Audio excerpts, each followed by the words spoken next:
Você já parou pra pensar que antigamente todo mundo tinha os mesmos quadros em casa? É assim, você ia na sua tia, sua madrinha, era tudo igual. Tinham alguns que foram famosos. Entre as décadas de 70 e 90, eles foram hits. Tinha esse da menina com buquê de flores. Tinha esse da casa, que me dava uma vontade, assim, me passava uma vibe noviça rebelde, aquela coisa bucólica. Eu amava esse do dinossauro atravessando a estrada. Gente, pensa, isso é muito antes de Jurassic Park. O pintor, ele já intuiu o que estava por vir. E esse quadro é de 1980. Se bem que na nossa cabeça infantil já tinha o Piteco convivendo com o dinossauro, né? Tanto que a gente depois na escola, quando aprendeu que dinossauros e homens não viveram juntos, foi uma decepção assim, sem tamanho. Ao contrário do que acontecia quando a gente era pequeno, hoje dá pra pesquisar sobre as coisas. Então eu fui escrever assim, dinossauro na estrada.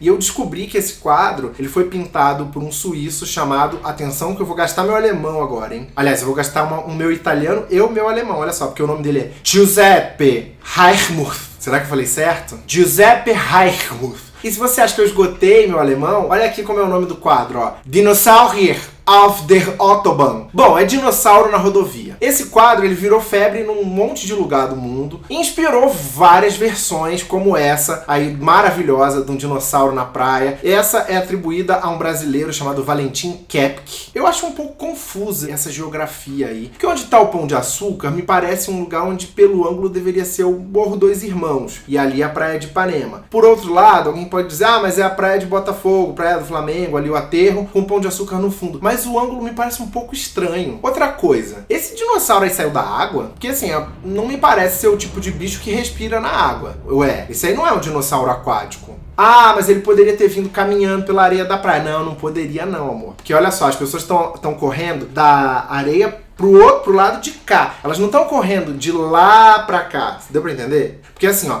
se o dinossauro tivesse vindo caminhando de lá do fundo pra cá, na nossa direção, as pessoas iam estar vindo correndo pra cá sim. Ainda mais os meus conterrâneos cariocas, porque a gente já é programado pra no primeiro sinal de perigo, ó, vazar. Eu enrolei aqui até agora pra chegar no ponto crucial desse vídeo, uma parte muito séria da nossa conversa, que são os quadros de criança chorando.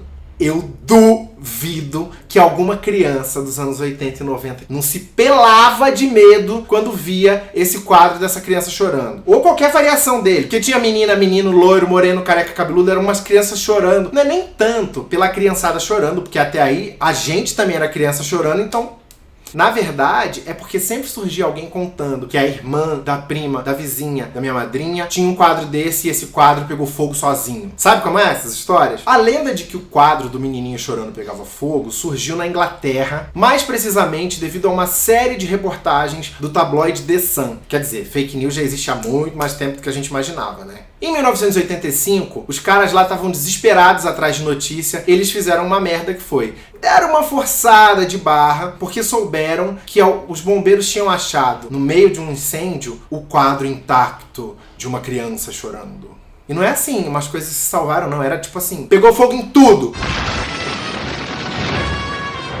Aí a galera pesou a mão, né? E assim começou uma história que se espalhou pelo mundo todo, porque esses quadros, naquela altura do campeonato, já estavam em tudo que era canto, inclusive nas nossas casas aqui no Brasil. Pensa comigo, se no mundo de hoje as pessoas já acreditam em qualquer baboseira, em qualquer político lixo, e vocês sabem de quem eu tô falando, imagina numa época em que a gente mal tinha telefone. Ele falou telefone? Não é à toa que vem dessa época outros mitos, como que se você girasse o disco ao contrário, tinha mensagens demoníacas em disco da Xuxa, do Balão Mágico, do Trem da Alegria.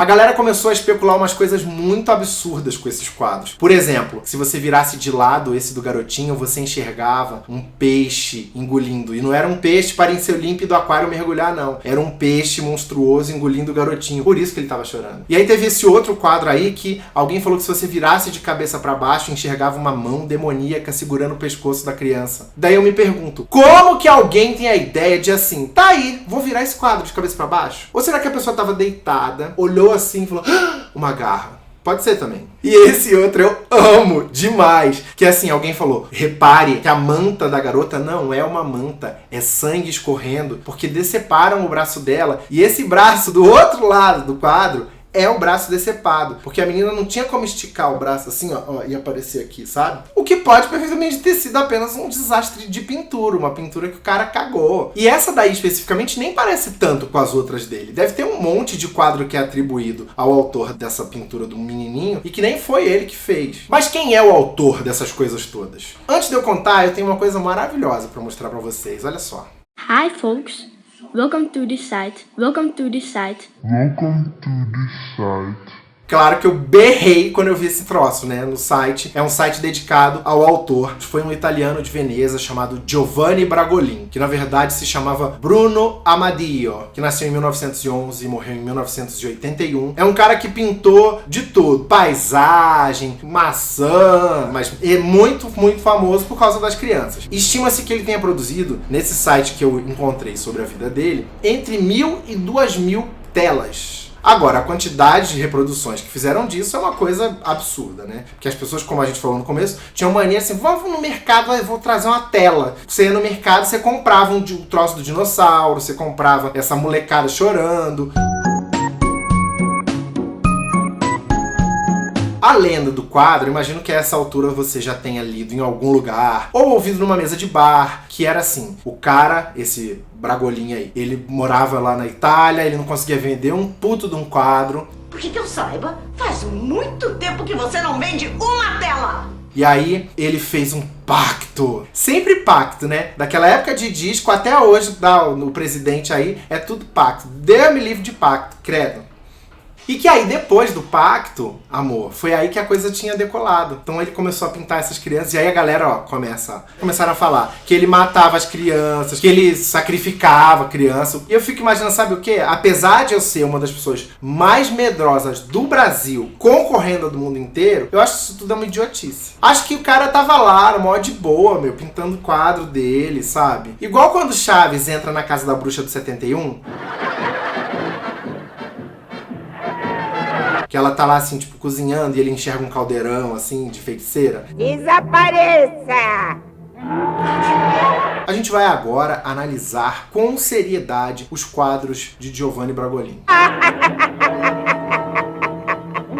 Temos aí, por exemplo, a menina que está triste porque todo carnaval tem seu fim. Já esta não está conformada com seu laço vermelho. A criança com chapéu em jornal remete ao declínio da imprensa tradicional. E o que dizer da echarpe fabulosa dessa criança? Essa menina aqui parece quando você pega a foto da Suzana Vieira e bota criança. Sabe aquele aplicativo que transforma adulto em criança? Esse aqui é tão fofinho, tadinho. Não chora, bebê. Agora, meu anjo, se você acha que os quadros desse homem, das crianças chorando, são um terror, é porque você não viu o quadro que ele fez de uma criança sorrindo.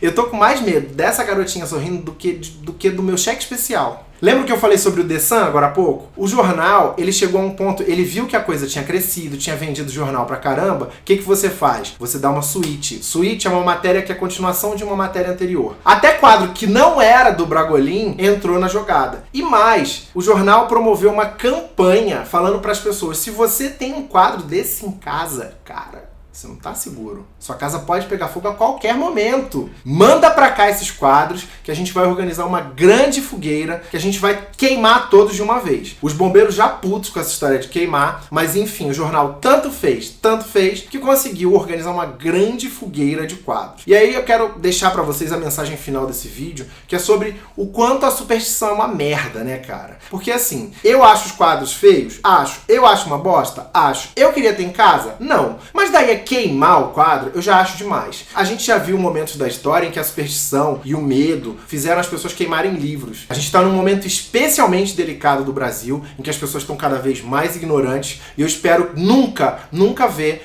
fogueiras como essas, assim, de livros, de quadros que as pessoas não gostam. Basta lembrar que um momento da história em que se queimou livro, quando que foi? Na época do nazismo. Eu comecei esse vídeo falando de uma coisa engraçada e tô terminando, militei toda nesse final. Ah, lacrou! Mas é que não se queima conhecimento, não se queima cultura, não se queima livro, ainda que você não concorde com ela. Mas plantei cada semente que o meu coração desejou. Eu sei bem quem eu sou. Uou, uou. Eu nunca me dou e recomeço do zero sem reclamar.